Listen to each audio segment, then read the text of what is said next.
bagi membantu perusahaan kecil dan sederhana, termasuk usahawan mikro. Kerajaan dan Bank Negara Malaysia akan menyediakan dana tambahan berjumlah 4.5 bilion ringgit yang merangkumi 5 inisiatif utama. Pertama, menambah dana dalam tabung bantuan kemudahan khas atau Special Relief Facility untuk PKS sebanyak 3 bilion ringgit, menjadikan jumlah keseluruhannya 5 bilion ringgit. Selain itu, kadar faedah bagi keseluruhan dana ini akan dikurangkan daripada 3.75% kepada 3.5%.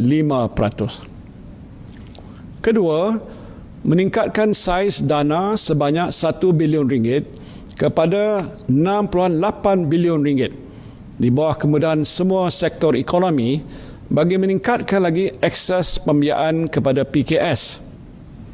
Ketiga, menyediakan dana tambahan sebanyak 500 juta ringgit di bawah skim kredit mikro yang menjadikan jumlah keseluruhan 700 juta ringgit bagi pembiayaan mudah. Skim ini akan dikendalikan oleh Bank Simpanan Nasional dengan menawarkan kadar faedah 2% sahaja tanpa cagaran.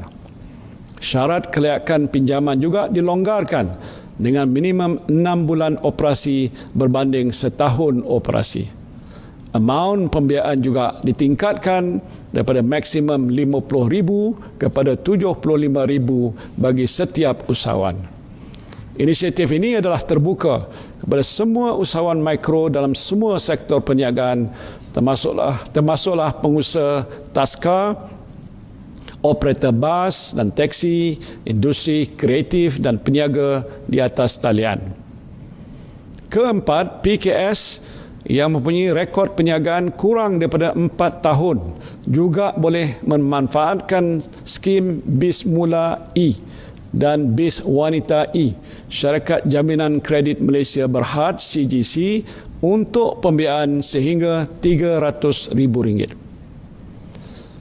Kelima, Syarikat Jaminan Pembiayaan Perniagaan atau SJPP akan menyediakan kemudahan jaminan bernilai RM5 bilion selain meningkatkan kadar jaminan daripada 70% kepada 80% bagi syarikat PKS yang menghadapi masalah mendapatkan pinjaman. Saya juga prihatin dengan nasib pemilik-pemilik syarikat yang mengalami masalah aliran tunai. Untuk membantu saudara-saudari yang tertekan dengan masalah ini, kerajaan akan melaksanakan beberapa langkah. Pertama, KWSP akan memperkenalkan program khidmat rundingan majikan pada 15 April 2020. Perkhidmatan ini merangkumi pilihan penangguhan bayaran, penstrukturan dan penjadualan semula sumbangan majikan. Kedua, mengecualikan pembayaran levy tabung pembangunan sumber manusia HRDF bagi semua sektor untuk tempoh 6 bulan mulai bulan April 2020. Ketiga, dengan rasa peduli terhadap masalah yang dihadapi oleh kira-kira 750,000 PKS, kerajaan juga membenarkan penangguhan bayaran ansuran cukai pendapatan pada semua PKS untuk tempoh 3 bulan mulai 1 April 2020. Ini adalah tambahan kepada langkah yang diumumkan terdahulu di mana kerajaan telah memberikan penangguhan bayaran ansuran cukai kepada perniagaan yang terjejas dalam sektor pelancongan selama 6 bulan bermula 1 April 2020. Bagi sektor lain yang turut terkesan, mereka dibenarkan untuk meminda jumlah cukai pendapatan yang dikenakan pada bulan ketiga, ke-6 dan ke-9 ansuran dalam tempoh asas perniagaan. Saya berpihak kerajaan amat berterima kasih kepada Bank Negara Malaysia dan industri perbankan yang menawarkan kelonggaran ini. Sebagai balasannya, kerajaan bersetuju supaya pendapatan pihak bank daripada faedah atau keuntungan ke atas pinjaman atau pembiayaan yang terlibat dengan penangguhan bayaran balik pinjaman atau pembiayaan ini hanya dikenakan cukai apabila pendapatan tersebut diterima selepas tempoh moratorium. Selain itu, langkah moratorium akan dipanjangkan dan dilaksanakan bagi pinjaman dengan tekun, MARA dan koperasi serta mana-mana agensi kerajaan yang memberikan pinjaman pada PKS mulai 1 April 2020.